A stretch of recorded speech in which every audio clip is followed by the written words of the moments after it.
What's good? It's the Prodigy, man. Today, this is post Florida trip, man. I had a very great time. Just a little quick mention, by the way. Like, comment, subscribe as we get into the video. This is Wrestlelamia. Bad news for Liv Morgan. AEW open to working with WWE. Not surprising. Big E doesn't need surgery. That's always good news. Let's get into this video, man. Wasting no more time. Let's get to the screen recording and let's move. All right. Showtime. What is going on, guys? It is Wrestlelamia here, back with another video. Now it's Independence Day, so what fireworks should the WWE expect for the 4th July episode of Raw? Join us now as we look at the first Raw of July, as well as the wildest news stories and rumors you need to know, including Big E doesn't need surgery. That's great. WWE's plans for Riddle at SummerSlam. Probably against Rollins this week. Bad news concerning Liv Morgan's title reign. Tony Khan open to working with WWE and much more. That be sure to subscribe and hit that it really doesn't surprise me, by the way. Follow us on Facebook for exclusive lists. Also check out Wrestlelamia.co.uk. We back, baby. We back off vacation. Also subscribe to Wrestlelamia, man, if you haven't already. Subscribe to me too, man. Let's go. Downright ugly. As always, I didn't see Raw because I was out for 4th of July. Babyface Bobby. A 3 cheers for Bobby Lashley as he seamlessly slid into his role as a babyface who is still a badass. Lashley's promo was red hot when he boasted that no one in the WWE or any promotion heard about the promo. Taunted Theory by telling Mr. Money in the Bank that he's welcome to take another trip. Saw Theory's promo too. That was good. I saw a little clip. At the top of his game, and we hope that he's on top of the WWE mountain again soon, as a world champion reign could be exciting. Number 2, a solid star. I just wish we weren't getting a rematch at SummerSlam between Lashley and Theory.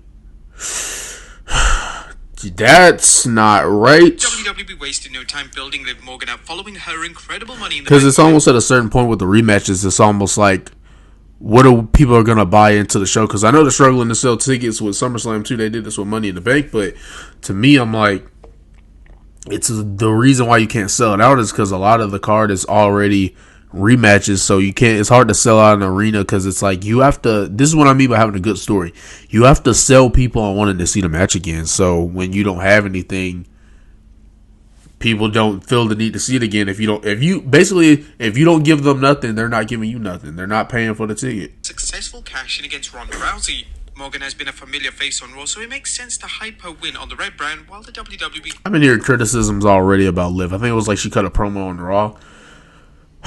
Man, of course, everyone's promo can use some work, but man, let's not already start finding insults and stuff to complain about when she just got the championship, man. It's ready to send it to SmackDown. Wait till it plays out first, at least. Analysis, the WWE Universe is in love with Liv, and the promotion isn't holding back on capitalizing this. Liv's win over veteran Natalya was good, as was the rub she got from teaming with Raw Women's Champion Bianca Belair and their post-match moment where they celebrated as the reigning New Brand's Women's Champions. Let's hope they continue to take Liv seriously. I mean, these are two of the greatest wrestlers right now, so in the women's division, so sadly, as we'll explore in the news, I don't doubt that was a pretty good match. Number 3, Gunther spoils Independence Day. That was good to see. Heard about this too. As IC champion, as it's a sign that WWE has a big push plan for the big man. It was also good to see another SmackDown guy on Raw, but it's okay. They've already announced this no brand split. They made that known. We're sad to see Truth, who hilariously confused. Hey, shout out Truth. The dude is into. He's into the entertainment role, and he knows he's not gonna get anywhere else. So I can't sleep on that. He's also incredible. Montez Ford is a fantastic performer with charisma and the muscles that make Mr. McMahon melt like a snow cone. Oh gosh, so it's getting him in trouble. Other Street Profit member has a lot going on as well. While Dawkins isn't as big as Ford, he's exciting to watch and could be a strong uppercard star given the right push. With more rumors that Ford is headed for a singles run, we want to remind the WWE that it doesn't have to split the team up to capitalize on Ford's obvious talent. I mean, I feel that you could do that with them without breaking them up.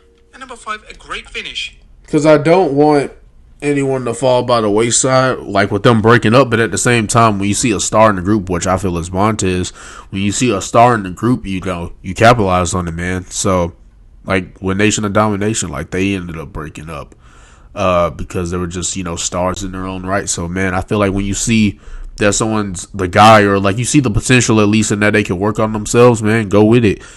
Everyone always has to feel so like, oh, they have to stay together. I'm like, nah, man, they can always reconnect eventually down the line, but they can at least somewhat, they don't have to have a feud, but they can disband from each other for a while. I don't think they always, I feel like people always try to play that safe card of try to keep them together, but I think you could break them up and it'd be fine. A great match. Last night's no Yeah, I heard this was a great match. Asuka and Becky Lynch was a fantastic redundant match, but wrestling and a reminder hey, of what they let the women rock. Chemistry the Empress of Tomorrow has with big time Bex. Although this is a series that belongs on premium events, we're not complaining as Asuka vs. Becky has made Raw into destination television. None of the matches. This is main evented for like the third or fourth time within like a month. It's welcome. But that was a good. What about the bad? Is number one Judgment Day just a joke? Facts. Judgment Day have turned into a joke. I've seen this. Hasn't given the newly recognized group any purpose. Ever since Edge left that group, it's been they just didn't do anything with it. And it's crazy because with Finn Balor used to be the leader of Bullet Club in New Japan, it's like you would think this was the perfect role for him, right? Finally, after all these years, he's the leader of a faction. But ever since Edge left the group, they just have not been the same. And it's sad because they had a lot of potential. The story was good in terms of why they even formed. It made sense. It all aligned together. But if you don't, that's what it goes to show you. If you don't capitalize on something like that, it's not going to work out. Haven't explained why Finn Balor suddenly decided to join the group that had been beating him up for weeks. As weak as the Judgment Day's promos have been without Edge leading things, the WWE needs to give them time to explain themselves and bury Edge so that fans have a reason to cheer him when he eventually returns. Yeah, they're not building it up right. Alliance. What's next for Ciampa now that he's aligned with The Miz? Yeah, I heard about that too. History has shown that alliances with The Miz never end well, as the A-lister inevitably turns. And I feel like Vince or whoever they have it in charge right now, whatever. But I feel like they know Ciampa can run and can go as a heel. Because obviously you had to have seen some of his work to call him up to the main roster. So, man, I just feel like they know he can rock, but they're not letting him do it. They're almost trying to have him hold Miz's hand just so that they could, somewhat make him noticeable. But at the same time, he could do that himself. But I guess this is more for the people who haven't seen his work in NXT. But the partnership, not the most interesting thing to me. But if it goes somewhere, then I could be wrong. His partners, does the WWE have any plans for Ciampa's partnership with him?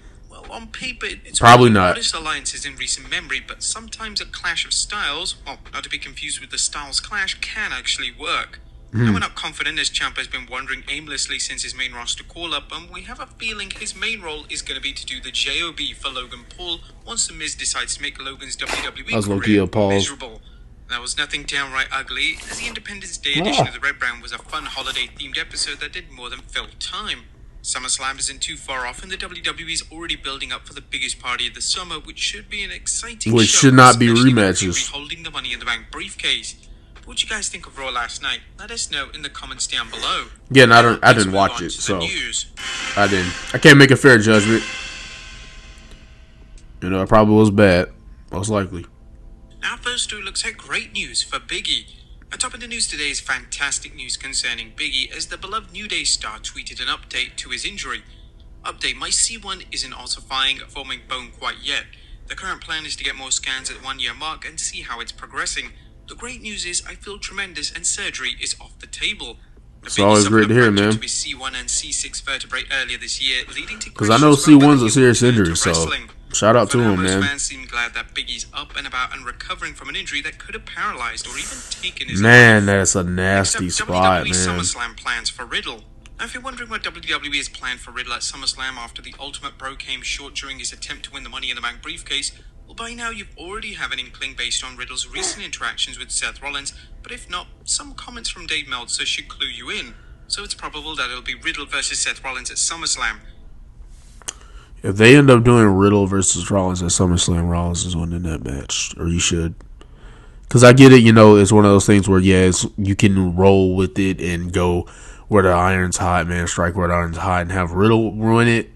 That's what they'll most likely do. But if you look at Rollins' past pay-per-views, it's been a while since the dude has won. I think he's about lost his last 4 to 5 pay-per-views. So, man, I think to make people take Rollins serious, I get he's a top star, but that's the thing. Everyone comes up with that excuse. He's a top star, he'll be all right. But it's like, how many times can he lose before you're going, okay, this dude needs to win now? Like, I agree that he should have never beat Cody, but anything past that, I'm like, and Roman, but anything past that, I don't know, man. It's just He's not or at least I think Rollins needs to be in more predicaments where he can afford to win and not have it break down someone else. So I think other than the Cody thing, I think it's been a booking botch on WWE's part. Other than his matches with Cody. That's the main event at most of the house shows too, going forward. Raw's Visionary is white hot following his feud with Cody Rhodes and subsequent beatdown on the American Nightmare the night after Rhodes defeated him at Hell in a Cell. Rollins and Riddle showed considerable chemistry when they clashed at Saturday's Money No, they're both great in-ring performers. Roman Reigns returns to SmackDown. Now you might want to mark your calendar. Well, something to look forward to, I'll say that. Reigns is scheduled to make a rare appearance on SmackDown this week. A rare appearance. Reigns is scheduled to defend the title against Brock Lesnar at SummerSlam. He hasn't even been part-time that long yet. People are already considering what he's doing a rare appearance. I just think that's funny. He hasn't even gone that long. Match, which will likely have lots to say following Brock's in a sense of like he hasn't been a part-timer that long. Women's Champion Ronda Rousey is also scheduled for the show and will react to Liv Morgan's shocking SmackDown Women's Championship win. Hopefully they turn Ronda heel because right now she's boring. No offense, but it's just truth. What you guys think? Let us know in the comments down below. Next up, things looking bad for Liv Morgan. Fans who cheered Liv Morgan's SmackDown Women's Champion win are likely going to want to skip our next news story, as Meltzer thinks Liv's title reign isn't going to last long. Melty boy, we don't believe in anything he says. He's wrong most of the time. But I will say, I have seen, or I heard people say this, and I completely agree, in a sense that I hope she does not hold the title for like a month or a few weeks to lose it to Lacey Evans or like Charlotte Flair. Because I guarantee you, man, those people are going to get so much heat, and it's not going to be in the heel, nice, being a great heel way. It's going to be in they want them fired. Like, this isn't good at all. So I hope that I seriously hope, because with Stephanie in charge, I hope that she at least sees this. Like, don't make her title reign a waste of time, because she's been constantly getting better in the ring. She can obviously have she obviously has time and room to improve on the promos, but man, we finally got a champion that we actually, it's been a minute since we got a SmackDown Women's Champions that we actually wanted to be champ, other than Sasha, that we actually wanted to be champ. So let this rock before you already decide who you want her to drop it to. Like build her up, like make her better, or let Liv do her thing before you already want to pass the title on. So I hope they don't do that. Mentioned, the fans won't be happy with Liv losing the title at SummerSlam, but I don't think the idea is to go with Ronda as a heel. Yeah. Charlotte Flair is going to be her opponent when she comes back. She better Liv better win. Concerning taking the title off Liv, noting the WWE doesn't want to. She's more entertaining than Charlotte in the ring. I'll tell you that. The smart thing for me is for Charlotte Flair to beat her if that's the way they want to go, because that heck that no. heat. They'll hate Charlotte Flair for it, and then Ronda will chase Charlotte Flair for it. No, that's stupid. WWE could have Flair return and put her in a triple. No, that's absolutely stupid. I don't know who's thinking of this stuff. Women's Championship at stake. However, they should think twice before taking the belt off Morgan or risk spoiling what could be the most. It's almost like sometimes WWE's scared to go with someone new. You saw that with Bianca. Like, you saw how Becky beat her in 26 seconds. That showed you that they're like, okay, we'll rock with you. Okay, we'll let you improve. Boom. Becky gets to come back. Oh, a bigger star? Let's give the belt to her. Like, that's WWE's problem. They see so many money signs that it's like, in their eyes, it's like they don't want to make someone else a money star. They want to use the ones that they have, and just the second they return, they just take over. And I'm like, I wish Sasha was doing that. Sasha's money. Now, if she was taking belts, then I wouldn't have a problem with it, because that's someone who should have been taking belts like that, having long title reigns. So I will say, with Sasha Banks being a heel, taking a belt from like Bianca or whatever, like that would be something I could buy into and not be disgusted. Or even Bayley, two of them, those two, just underrated in a sense of how WWE treats them. But nah, with Charlotte and Becky, like they come back, they're pretty much guaranteed to get the belt. So, man, I hope they do not mess up Liv's run, even though that's the more likely outcome. Exciting women's title reign since Bianca Belair. There's sure to be plenty of backlash. Jeez, man, they just go right back to her for no reason either. Next up, Tony There's nothing interesting about her in her character work. That All Elite Wrestling will ever team up with WWE for a massive joint show. Well, fans are asking this, especially following AEW's recent collaboration with New Japan Pro Wrestling. I think something like this would have to happen way further down the line, though. Like, not anytime soon, I would hope. And discussed a future show with the WWE, saying, I'm not sure if that's going to happen, AEW and WWE doing a joint show, but I would be open to talking about that type of thing. It's not crazy, but it's a bold prediction. A WWE and AEW Super Show would be licensed to print money if both promotions were able to work out. It would be a big thing, though. I will say that. Go over whom. Perhaps a lot of those are WWE stars, so it'll work out. Series where the champions of each promotion battle each other in non-title matches, while the undercard features bouts involving each promotion's best. And finally, Ric Flair back on WWE. And last but not Have least, not heard about Ric Flair this. is back in the WWE, at least in the opening. Oh wow, they put it back in. I didn't know that. Familiar woo can be heard during the opening segment, and H-Boy tweeted his thanks to WWE. The most hurtful moment in my entire career was... I knew they took it out. Thank you so much for giving me back my dignity and my life. What do you guys think of Slick Rick's return He's to the back opening in segment? He's back in the Return intro. to That's WWE? funny. Let us know in the comments down below. But I appreciate Wrestlelamia for a good video, man. Hope y'all enjoyed it as much as I did, man. If you would, please. What are you doing? You were about to leave? You watched the whole video? Like it. Comment. Subscribe. Do it now. On your way out, do it. But, stay true to yourselves. Love others. Spread positivity. The Prodigy. Subscribe. And I'm out.